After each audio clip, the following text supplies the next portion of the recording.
walk-in garage, and we all know how that ends for me. I don't know how to get out of the garage because literally, I'm about to show you, the door. There's like a whole garage door. Like, how do I get out? Proceed to P2 above elevators. I'm in the Duke Energy building. Sugar. Okay, I don't like this building. Really don't want to go down the stairs. Why is this so loud? What the? Okay, somebody's walking. He did not want to help me. Oh shit! I was gonna go out that way, but it just closed again. How do I get out of here? Oh my god! I feel like a trapped rat.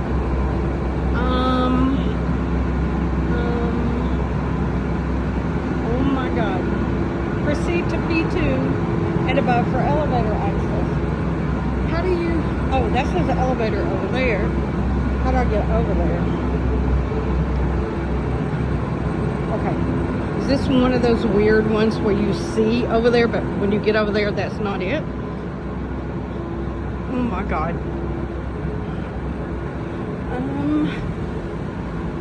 You see how it like opens and closes?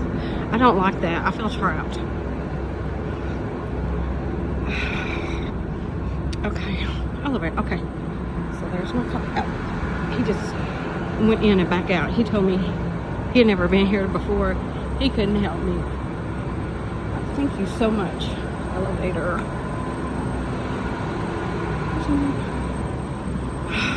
He won. Okay.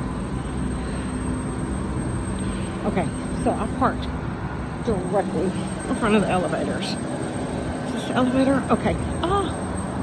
Okay, yeah. To your vehicle. Okay, so please pay here before returning to your vehicle. I guess I go up to the main lobby. I'm too country to live here. I really am.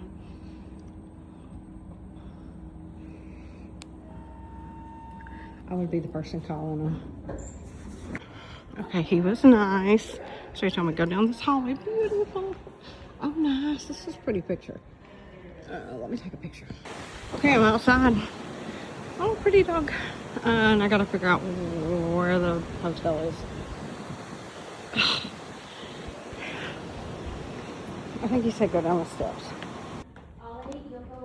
Perks of being early. You'll pop in, girl. Hi. Welcome. Thank you for coming. Thank you for having us. Yeah, sorry, I'm all Oh, you're fine. discombobulated. Thank you. Hi.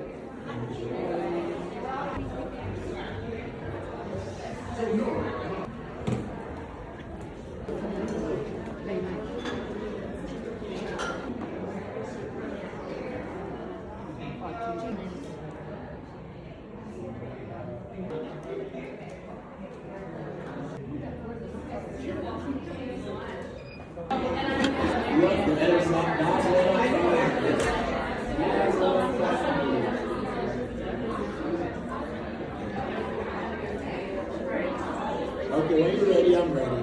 When I arrive into the list, I'm not ready.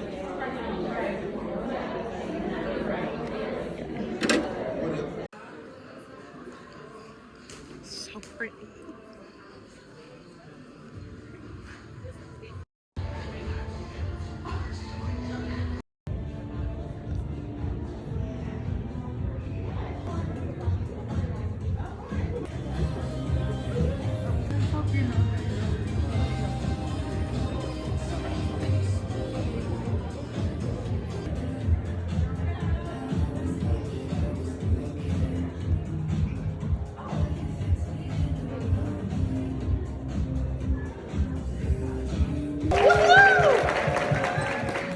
Okay, so I know you are all dying to know how tonight's gonna look, right? You see these amazing skincare stations, you see these really cool chairs, who I know you're dying to hear our special guests, but I'll give you a quick rundown and then we'll get started. Sound good?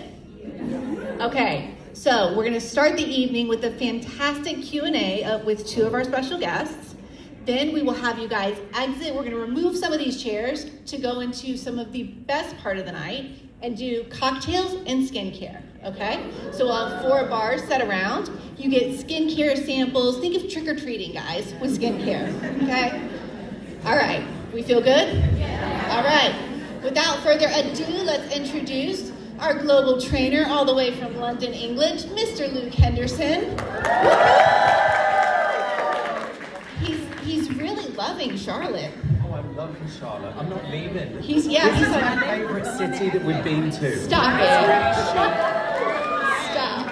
And, no, it's me. Okay, and then our guest of honor, our CEO, brand founder, and chief formulator, my favorite, Miss Sunday Riley.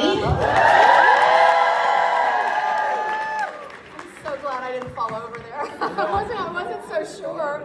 I know if you get mad or I get mad at you, I can shove you off. They're like, wow. So tonight I have lots of questions for Sunday. A few of them she's not seen, some cute surprises, and towards the end of the kind of in conversation, some questions that you guys have actually sent in to us. So yeah, we're going to surprise you with some great ones Sunday. As a female founder, what are some of the biggest obstacles that you faced whilst building the brand, and how did you overcome them?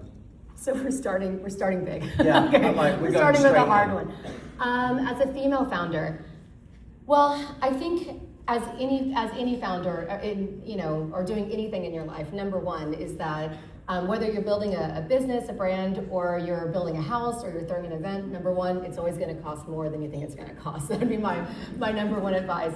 Second would be always read the fine print. I think whenever you're starting out, you start out with this consciousness of like, just I'll take anything, I'll sign anything just for an opportunity. And we often undersell ourselves on day one.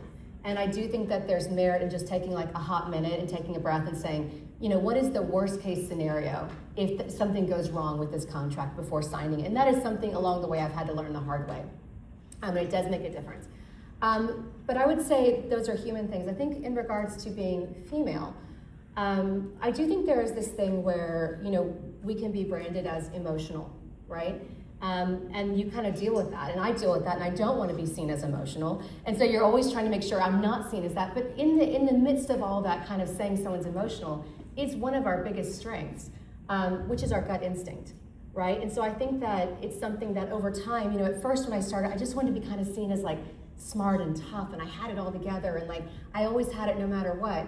And I hope I do actually, but in reality, I kind of learned to embrace the fact that I do have high levels of empathy, and I am emotional. That's okay, because that's okay. I am. Yeah, I cry from time to time. I do. I'm not going to lie to you. Commercials and life, I cry. But but I also experience a lot of joy. And I like to share a lot of joy. And in that also comes your connection to your emotional core, which is one of your highest forms of intelligence. It's like having a superpower. And I think it's a huge mistake, whether it's as a woman or as anyone, whenever we suppress that superpower, which is that gut instinct, that kind of internal knowing, where you say like, I don't know, I can't explain it, but I feel. Anytime I just kind of go, this may not make sense, but I feel this. I place a lot of attention with that. And every single time, I don't do what I feel is the right thing to do. Guarantee you, I actually end up doing it in the long run, but much later and at great cost, right? Like whenever like it's not the right relationship, or it's not the right person on your team, or like whatever it is, or it's not the right whatever it is, partner and whatever that's happening, and you know what, you've got that knowing sense. When you don't listen to it because you want to make sure you're doing everything the right way and you don't want to be there, it typically always underserves me. It's always best when I listen to my knowing, and that's... Okay, so you're not obviously just the founder, of course. As I mentioned, you formulate every single product. Yeah. So when you started the brand, why was owning your own lab like a non-negotiable, that you had to have your own lab? So I didn't own it on day one. Okay. I owned it like day 10, day 12, just a little bit down the line. And that was really important to me for a lot of reasons. So when you look at really large companies, and there's a lot of them that own a lot of brands, and they're great and whatever, but when they go to launch a product, a lot of what's happening in the launch has to do with timelines that are set by marketing teams or costs that are set by finance departments, and there's constraints around it, which absolutely makes sense. There's nothing wrong with that, it makes sense. well, I don't have to listen to anyone, right? I don't have to. I can follow my knowing. I can say, this product doesn't seem right to me yet. You know what I mean? Like I know we have a deadline, but I can say to the retailer, it's not right yet. Or we can have a product on the market and I can say, I don't feel good about this anymore. I think we can do better. Technology changed, or maybe I could do better. Maybe we're not selling as many as I thought we would, and I'm not gonna sit there and say, it's because it's not its time. No, maybe I could have done a better job, right? So whenever you have your own lab, you can actually kind of do that. You don't have to really answer to someone in the same way. Now, conversely, the opposite is when you take really young, new startup brands, a lot of them don't have the benefit of having a lab. That's understandable. It's not like they're growing on trees, right? And even if they did have one, you have to hire someone to be in there. I'm very fortunate that I get to be that person, right? But whenever you contract that out to a third party lab, you pay tens of thousands of dollars, like 10 cents, per product that you want them to do for you. And usually you get a certain number of revisions, right? Maybe you get 10 revisions. But a lot of people start off and they just kind of say, I know I want this, but they don't have a lot of the technical background to know where they want to start. So maybe if I had to say only 10 revisions, I would have the unfair advantage of being able to start off with hitting the ground running. Someone else, those 10 revisions, it might be revision 7 before they're even kind of getting started with what they had envisioned. Now they get to 8, 9, 10, they're out of money. Now you got the other products you want to do too. So do you make less and keep going and revising? It's a lot of back and forth. I think there are some compromises that are made in both of those scenarios, big companies and small. We're in this kind of unique middle ground where we're medium-sized, we own our own lab, and I don't like to follow any rules. So that's been really helpful.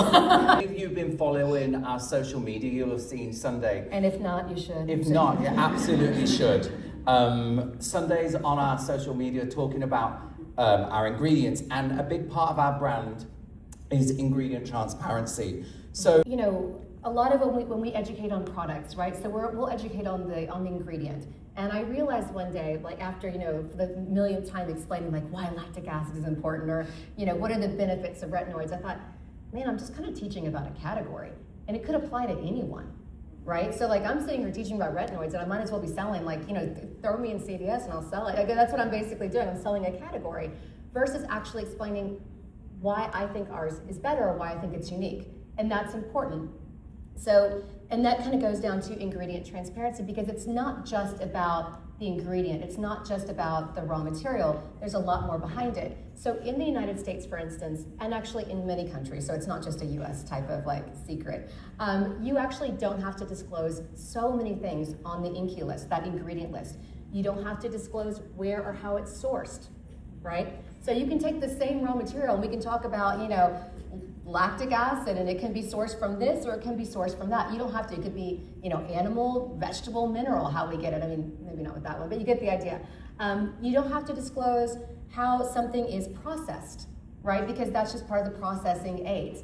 So let's say it's a botanical extract that's in there, and we might just say green tea extract, right, is in the product. Great.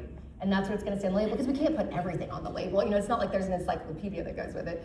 But green tea extract, well, that's leaves. So how are we getting the green tea extract in there? Are we using, what are we doing? Are we solvent distracting it? Are we doing it with steam? Are we doing it with water? Well, none of that's disclosed. And at what percentage, what concentration? Well, that's not disclosed either. So it could be that one brand might take literally a drop of green tea concentrate in a swimming pool of water. Well, that's green tea extract. And so is someone that takes something and makes it concentrated at 50%. Both are the same. How do you know the label says the same thing? So ingredient transparency and really opening up the discussion and saying, this is actually how and why we're different. When we do use solvents to extract a botanical, we do it in a way that is good for the skin. So we're using skin-safe solvents, because a lot of solvents can be very disruptive to your skin barrier. That is the source and cause of many things that are happening, not just the skin barrier disruption. But again, you wouldn't know, because those are considered processing aids or trace things that are just not going to be put on that label. One thing I was just talking about recently on social, and I won't go into this too deep, but I'm really passionate about it, is that fragrance. So it's the Fair Packaging and Labeling Act in the US that has determined, and I get it, I can psychologically, intellectually get it, but that fragrance is a trade secret. Okay, so I get it. We don't want, so-and-so doesn't want to, share their ketchup recipe with so-and-so. But you've got often fragrance in your makeup, skincare, hair care, scalp care, body care. So it's a trade secret, so they don't have to put it in there. And that can be 20 to 30 to 200, 300 different chemical compounds. There's more than 3,000 ingredients in the fragrance database that can be taken from. None of it has to be disclosed in a label. All you'll see is the word fragrance or parfum, that's it. So you have no idea what's in there. And one of the things that could be in the fragrance are phthalates. So we know that phthalates are not great. A lot of them are restricted or banned, so that's good. But some people choose to avoid them in general. And so they look at their label and they say, there's no phthalates, this is great. Well, maybe. I mean, there could be, unless the brand or the product says phthalate free, in which case if they do, I would trust that. But if they don't, there could be. That doesn't mean there is, but there could be. You don't know what's in there. It's a trade secret. So there's a lot of times when people come to me and they say, you know, like my skin is just a mess, or my hair's a mess, my scalp is a mess, my hair's falling. You're like, I'm always like, well, let's look at what's in that product. We don't really always know. So then to that, at what percentage do ingredients like vitamin C, retinoids, actually become effective?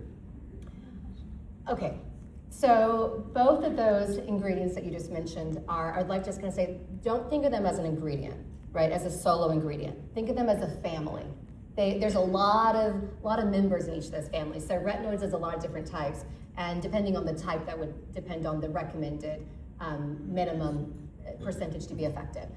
And again, vitamin C, it's a family, so there's a lot of options. Now, the most common form of vitamin C is the active form. It's L-ascorbic acid. And on paper, it's great. It's probably the type I take internally. I don't know. I had to look at my delivery the other day, but probably it is. So vitamin C, I would say we all got the memo. We read the article in 17 magazine, or it was, that vitamin C was good for us. It's an antioxidant, builds collagen, brightens the appearance of hyperpigmentation. Great, love it. However, it's interesting because when I say vitamin C builds collagen, we say that about retinoids and peptides, but the difference between vitamin C and a peptide is that peptides and retinoids support collagen. They support healthy collagen building. Well, vitamin C, Zach, doesn't support it.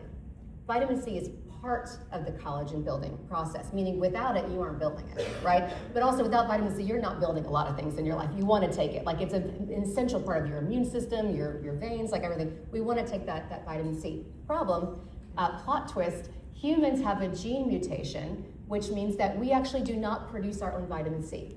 So we produce our own, ceramides, our own, whatever, but we do not produce our own vitamin C. So that is something that you have to take internally. You take it in your smoothie, your orange juice, your food, your supplement, however you want to take it. You should do that. It's critical for life. If that's all we take away tonight, take a vitamin C. But I also, because I'm vain, probably, to some degree, I want to apply topically because I don't want to get lines and wrinkles. Or I want to delay it. Right? I want to be like, 500, but I want to look like I'm 30. It's a small ask. Like, it's not that big. But so I apply my vitamin C because I want to help to support that. Now, that vitamin C that might be in your capsule that you're taking in your pill, here's the thing. Your vitamins are in a really interesting situation. They're usually in a really dark container. It's a powder, and very little's touching it. There's no water in it. There's no nothing. Your skincare is not typically housed like that. So vitamin C, L-ascorbic acid, is incredibly, incredibly fragile. It really reacts to the big three: heat, light, and oxygen, right? It destabilizes in the presence of heat, light, and oxygen. Well, that's a problem, right? We're surrounded by oxygen, thank God. Like, we need it for life, so this is a good thing for us. But it's also in water. Oxygen is around it all the time. All right, light. You can put it in opaque packaging. Okay, we can do that. What about heat? There's nothing we can do with heat. And that's because even with the best of intentions and the best consciousness in the world, we live on the planet Earth, right? We're not, on Neptune, not yet. Not yet. No, maybe I'll get abducted. I wouldn't mind it. I love sci-fi, so I'm ready to be abducted. So we don't live on Neptune yet. We live on a warm planet. And no matter what we do, when we produce products, even with the highest level consciousness, let's say we produce it in May, and that production run is done. It takes about 1 month for it to run. It's done in June. And now we've got to truck it. It's going to be a 3-day truck to get to our distribution center. And that truck is not air conditioned, and it's 105 degrees outside, which means it's about 135 degrees, 140 degrees inside of that truck for 3 days, 3 nights. It's going to be in there. Now it goes to our distribution center. Now let's say Sephora orders it. All right, so now it's gonna go in another hot truck, 3-4 days that goes around the country to wherever that distribution center is gonna be. All right, now they're gonna send it out to a store here in Charlotte. Well, that's another truck. None of these trucks are air conditioned, right? Or maybe it gets sent to your doorstep, and when it arrives, you're out that day, maybe you're at work, and your stuff has been exposed to heat. So no matter what we do, our products are exposed to high levels of heat, and that's just part of the process. So as a formulator, you have to kind of think about that. But what happens with L-ascorbic acid, which is the most common and cheapest form of vitamin C? Well, in the presence of heat, light and oxygen, it cascades down. It has a chemical reaction and whatever. So you've often seen in vitamin C products things like ferulic acid or vitamin E. Those are in there strategically. So when you have this vitamin C, this L-ascorbic acid, it kind of jumps down, it kind of cascades down, and that ferulic acid goes, I got you. And it boosts it back up like a cheerleading squad, and it pushes it back up to its original form. It's I got you. And it's gonna do that until the ferulic acid and the vitamin E and all these things, it's like, I can't lift you anymore. I can't do this. I'm out of juice, I'm out of gas. And that vitamin C cascades once, no one's picking him up this time, cascades again. And when that happens, it now forms something that is completely different and an irreversible type of situation. And not only is it not just not what you bought, but it's actually not great for your skin. So you put something on your skin that you think is great and it's not. And we've all seen this happen because we've all had a vitamin C product that started off white or clear and turned yellow, beige, or brown. Yes, we have. And there you have it. So something to consider. It's a range, by the way. It'll say, like you can talk to any supplier in the world and they'll say, 5 to 7.5%. And you're like, 5 to 7.5. I know this one. So where do you think the beauty industry is still not being fully honest with customers? Oh, it's a good one, isn't it? Go on, dish it Sunday. Very naughty, Dish it. and there are people filming. I don't think the beauty industry is malicious. I don't think there's a malicious, type of thing going on at all. But I think some of the things I've already mentioned, like what's on the INCI list, what's on the ingredient list is not necessarily all that's in a product. I don't think we talk about that enough. I do think it's important. You have to disclose a little bit more in Europe, but just a little bit, not much more. When people come to me and they say, okay, this serum I found, blah, blah, blah, it's $900. What do you think? And I'm always like, ugh. Because there is no technology that exists today. Now, maybe tomorrow when we get abducted on Neptune, we'll have a different conversation. But today, there is no technology that's actively, readily available that would merit a $900 price tag, even a $400 price tag, whatever price tag you want to give it. That's insane. And that just doesn't work. And I don't think it's, it just doesn't sit well with me. 2 to 3 products would you say they should buy and why? I mean, you're going to get to sample them, so you'll see which ones you love. But let's just say we're walking into Sephora. Which ones do you recommend they head to? Which ones will lock them in? Which ones are changing All right, I got you. I hear what you're saying. You don't have to say it 7 times. I got you. Okay. Well, I'll say from a general perspective, but if you came up to me and you said, actually, I have cystic acne or I have this, I would switch it out. Because we're always going to be targeted to what you want. Or if you said, I'm pregnant, what do I choose? We're going to work towards that as well. But for most people, general population, what I typically say is, if you're going to start with 3, whether it's this brand or any brand, and that's assuming that you're already cleansing your face and stuff like that. So we're going to start with the cleanser. But I would typically go with a lactic acid, so an alpha hydroxy acid, a vitamin C, and a retinoid. So we talked about the vitamin C. We got that. Retinoids are one of those things, they're so awesome when they're done well. And that well is gonna be the gotcha there. When they're done well, they help with the appearance of pore size, they help with the appearance of lines and wrinkles, they help with the appearance of surface redness. People think that causes redness, but that's typically just the irritation that it can cause. When it's done well, it can be transformative for the skin. They can be great for acne as well. Also, that's why you see, retinoids prescribed for that as well. But when you have those 3, you will typically see great transformation in skin health. That's what we want. We want people to go, you just look good. You look great. Your skin looks great. I don't know what you're doing. You look good. And whenever you use an alpha hydroxy acid, like a lactic acid, every single day, you are going to get that glow. It's going to dissolve the glue that's holding the dull, dead skin cells to the surface. Sweep that away so you're going to get more radiance. But also what you're doing when you do that is when it dissolves it, when you have those layer upon layer upon layer of dead skin cell buildup, it's not just hanging out. It's like it's collecting. It's like Velcro. There's your cleanser. No matter what cleanser it is, even if it's the best cleanser on the planet, it's going to be cleansing, but your cleansers cannot typically remove all that away. We need to find other ways to remove it. You can scrub it, don't do that. Or you can use an acid to do that, to remove it. But we're going to do it because within those layers of all that buildup, there's gunk.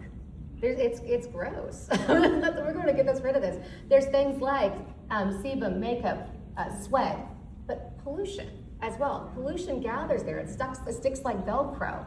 And that pollution is very irritating to the skin, very disruptive to your skin barrier, and can cause things like redness, sensitivity, irritation, all sorts of things. Other people, they can get breakouts from toxicant residue, all sorts of things. So I do think it's important. So between your acids, your retinoids, and your vitamin C, will be good to 500. That people are doing daily, you think you're doing good to your skin, but actually it's quietly damaging your skin. What's that one thing that you would say? I think there's a lot of things that we're doing. Okay, I'm gonna name one that I've already listed tonight, which is scrubbing. I know we like it. I like it too, it feels good. Scrub your body, scrub your hands, scrub your feet. It's great, like your feet will love you for it.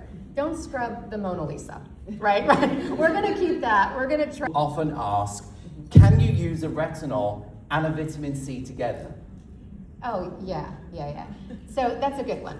And the reason why that's asked and why you kind of see conflicting whatever is because your retinoids, they like a little bit of a higher pH, right? And your vitamin C likes a little bit of a lower pH. And when you create a product, everything that goes into that product, everything has to work with the pH of your active ingredients. So if your active ingredient only wants to be at pH of 7, you can't put something in there that wants to be at pH of 2. It's not gonna work. Same with the preservatives. Like you have to choose a preservative system for that pH range. So whenever you have a final product that has a retinoid and a vitamin C in it, and the retinoid wants to be high and the vitamin C wants to be low, and you've got to adjust the pH and you've got to put the right preservative in it for that pH, which do you choose? Do you choose higher and support the retinoid and kill the vitamin C, or do you go lower, favor the vitamin C and kill the retinoid? And the answer is neither. You just don't do either. You just put them in separate bottles and call it a day. So you put your retinoid in one product, you put your vitamin C in another, and that's fine because both of them, when they go onto your skin, they adjust to your body anyhow. So it's gonna be fine. So yes. Okay, next question. Is clean beauty real or is it just marketing? Well, okay. Each retailer has its own clean parameters, right? Which is great, and we comply with them, and we are B Corp certified, which is really cool. Yeah, got a one woo out there for that. I agree, because the testing was hard. So thank you, whoever wooed that.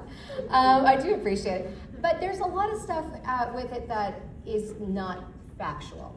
And I do think that, and I think that's part of this misinformation, but I think it's misinformation with good intention. So that it's good intention.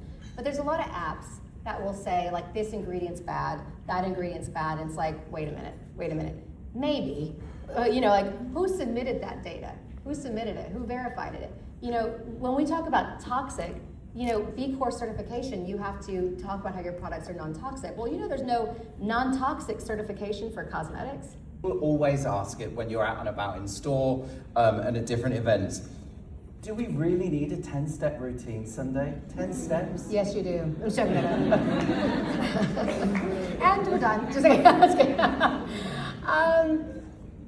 I tell you what, I talk to people, and some people, it brings them incredible happiness. In which case I would say, do what makes you happy. You want to do 40 steps? Be happy. Other people, I can't get them to I talk to a lot of people, and I said this to you the other day. I was talking to a couple of people, and they were saying how they wash their face, and I was like, ooh, that's good for you. And it was Dawn dish soap, and I was like, well, it's good for the ducks. I've seen them use it on the ducks. Yeah, I mean, you all gasp. You have no idea what I hear. And when I go there, and there's a lot of things. Yeah. Oh, I like the disruption here. Yeah, there's a lot of people who, when washing their hair, just bring their shampoo down on their face, and that's washing their face. That's a classic one. That's a classic one. It is. There's a lot of things happening out there, my friends. The audience has gone wild. They've gone crazy in this one. So if that was the case, I would say, let's just start with cleansing. Just give me that. Just cleanse and moisturize. Because that person's never going to do a 10-step. They're not going to enjoy it. It's not going to. Last question for this kind of part of the evening before you get to go around all the stations and get more cocktails. I love that part, cocktails. What's the one product category that people could probably skip entirely? Would you say there's kind of one part? Come on, please, give us one that we can just skip and we're not going to feel guilty, like the little ducks with their dawn. I know. Don't skip washing your face. Don't do that. Don't do the shampoo thing. Don't do that. What I'll say is, okay, whatever I say, someone's going to be like, oh, because someone's going to love that stuff. Don't feel bad. No, all I'm saying is, whatever it is, again, I'm going to go back to this and I'm going to keep saying this again. If you derive joy from it, and if you see a change in your skin and you feel good about it, you do not have to skip it. We all have our own unique skin chemistry. We all have our own unique results. So if you love something, you do it. Just go ahead and do it, as long as it's like, not like homicidal or something. Don't do that. Don't do that. But otherwise, put the moisturizer on if you want. But I think if you came to me and you said, I've got this budget. What can I cut out? What can I do? I would say, okay, if we're going to cut something, we could probably cut masks. That doesn't mean masks aren't fun and great, and it doesn't mean if you have acne that a sulfur mask isn't great. A sulfur mask is shocking looking faces here. But we're on a budget on this I know. story, right? So that's what I'd say. If you had to cut something, you could cut that, because I would go in heavier on the daily items to use every single day to maintain my skin if we're talking about saving money. And also, when people do come to me and they say, this is my budget. And by the way, they may not know who I am. As a shopper, they just come and talk to me. People come and talk to me a lot, and they'll say to me, "What do you think?" And I always say, well, "Let's talk about it. If you had to buy one thing, instead of cutting one thing, if we had to reverse the conversation and say you had to buy one thing, I typically will say, and that's assuming you're not washing your face with Dawn. I typically say a serum, because a serum is where you're going to get the most targeted bang for your buck.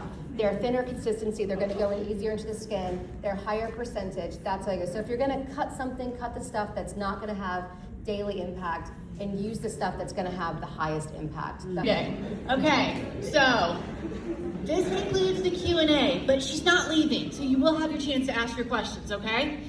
That being said, if everyone could please stand up when you get up and get ready to go to these stations, please bring your glassware and don't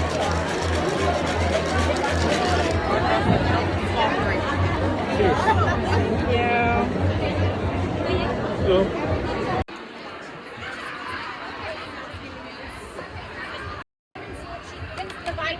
you.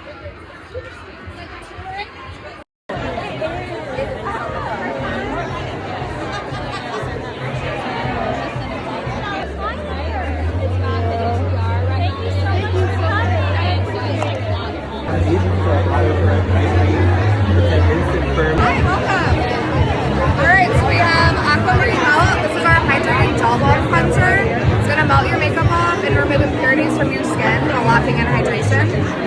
Tidal has 5 different types of hyaluronic acid in it, as well as vegan stelmucin. It's going to really penetrate your moisture barrier and visibly plump your skin, which we love. Yes. Thank you. That is for you. Enjoy.